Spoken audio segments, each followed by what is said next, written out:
Qala Nabi sallallahu alaihi wasallam, man kanat niyyatuhul akhirah jama'allahu syamlahu wa ja'ala ghinahu fi qalbihi wa atathu dunya wa hiya raghimah wa man kanat niyyatuhu fid dunya farraqallahu alaihi amrah wa ja'ala faqrahu baina 'ainaihi walam ya'tihi minad dunya illa ma kutiba lah.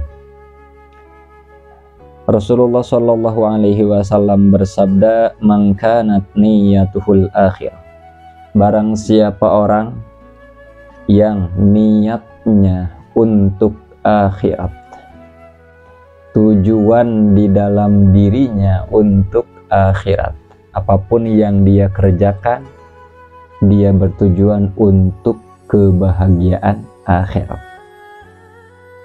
Apapun yang dia lakukan tujuannya semata-mata hanya mengejar kebahagiaan di akhirat.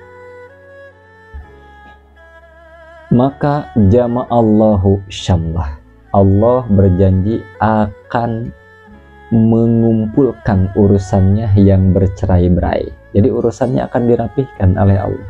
Setiap urusannya yang carut marut, urusannya yang tercerai-berai, wah di sini punya urusan, di sini punya masalah, di sini punya masalah, di sini punya masalah, Allah akan kumpulkan dan disatukan dan mudah untuk diselesaikan.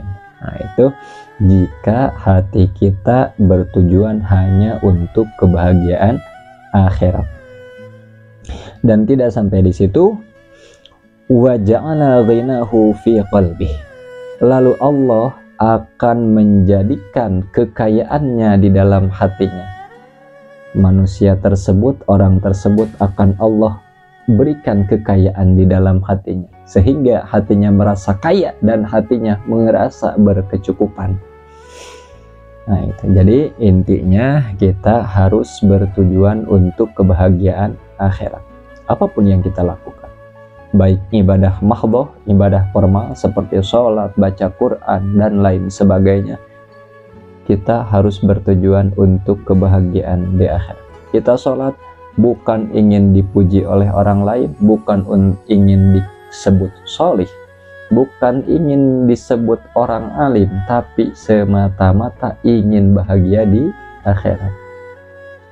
Ataupun ibadah non formal seperti ibadah sosial, kita bergaul dengan sesama, bergaul di keluarga, atau kita bekerja, kita mencari nafkah. Semata-mata mencari nafkah itu hanya bertujuan untuk kebahagiaan akhirat. Kita mencari nafkah semata-mata menjalankan perintah Allah, semata-mata ingin mendapat ridha Allah, bukan mau mengumpulkan harta dunia dan untuk kesenangan dunia, tapi semata-mata hanya ingin mendapatkan ridho Allah dan mendapatkan kebahagiaan, kesenangan di akhirat. Itu yang pertama. Yang kedua. Yang ketiga, janji Allah, wa atathud dunya wa hiya raghimah. Nah, orang yang hatinya bertujuan, niatnya untuk akhirat, mau bekerja diniatkan untuk kebahagiaan akhirat, mau ibadah diniatkan untuk kebahagiaan akhirat, maka atathud dunya wa hiya raghimah. Dunia akan datang kepadamu dalam keadaan tunduk dan menyerah. Nah, jadi dunia itu merasa dia itu hina, datang kepadamu tunduk menyerah, menghinakan diri di hadapan kita. Kalau kita memiliki tujuan hanya untuk kebahagiaan akhirat, maka dunia akan datang dan tunduk kepada kita dalam keadaan menyerah, tidak berdaya. Nah, artinya apa?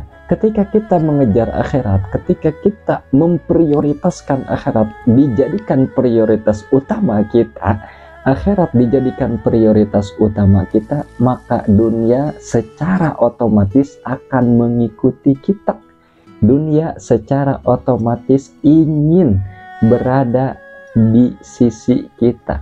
Dunia secara otomatis ingin selalu dimanfaatkan oleh kita, karena si dunia ini sifatnya mal'un ya. Di sebagian keterangan dikatakan ad-dunya mal'unatun, ad-dunya mal'unun, maaf, ad-dunya mal'unun mal'unatun ma fiha. Dunia itu dilaknat, dan apa yang ada di dalam dunia ini semua dilaknat, illa zikrullah wa ma'wala, kecuali dunia yang digunakan untuk zikrullah, mengingat Allah, artinya bertujuan untuk akhirat, wa ma'wala, dan perkara yang mendukung terhadap zikrullah. Jadi kalau ingin kita diikuti atau dunia tunduk kepada kita, maka fokuskan tujuan kita hanya untuk kebahagiaan di akhirat. Fokuskan niat kita hanya untuk mendapatkan ridha Allah, hanya untuk mendapatkan kebahagiaan nanti di surga. Nah, jadi kalau misalkan kita punya cita-cita nih, masing-masing punya cita-cita, pengen punya gedung tinggi, pengen punya rumah megah, pengen punya rumah mewah, usahakan naikkan level nih tujuan kita, cita-cita kita, ingin punya gedung pencakar langit, ingin punya rumah mewah di akhirat. Misalkan kita ingin punya kendaraan mewah, niatkan kendaraan mewahnya pun di akhirat, bukan di dunia. Kalau kita punya niat seperti itu, maka apa yang kita kejar untuk akhirat itu, dunia akan mengikuti.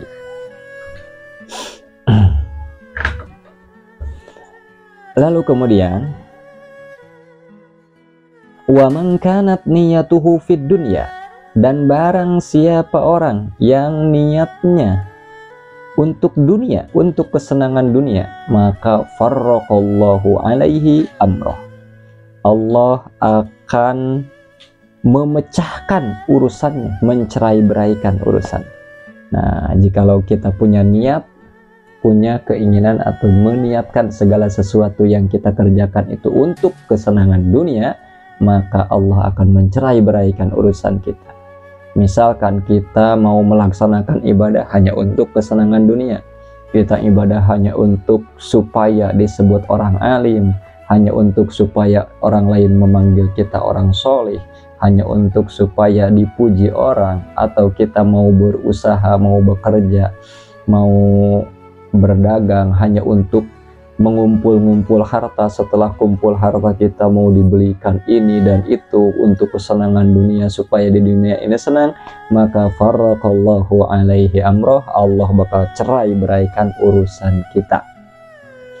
Tidak sampai di situ, huwa ja'ala faqrahu baina ainaihi, dan Allah akan menampakkan kefakiran di antara kedua matanya. Artinya nampak sekali kefakiran, nampak sekali tidak selesai-selesai urusannya, nampak sekali kita terus merasa kurang dan kurang dan kurang dan kurang dan kurang, tidak pernah merasa cukup. Walam ya'tihi minad dunya illa ma kutibalah, dan tidak akan diberikan jatah dia dari hal duniawi kecuali yang sudah dicatatkan di Lauhil Mahfudz. Jadi jatah di Lauhil Mahfudz di zaman ajali dulu dicatatkan, si ini dapat dunianya sekian, ya udah sekian aja, tidak bakalan Allah tambah gitu. Kalau tujuan kita hanya untuk kesenangan dunia. Nah, jadi apa yang kita kerjakan, baik ibadah mahdhah atau ibadah ghair mahdhah, usahakan tujuan semuanya untuk kebahagiaan di akhirat. Mudah-mudahan kita mendapatkan taufik dan hidayah.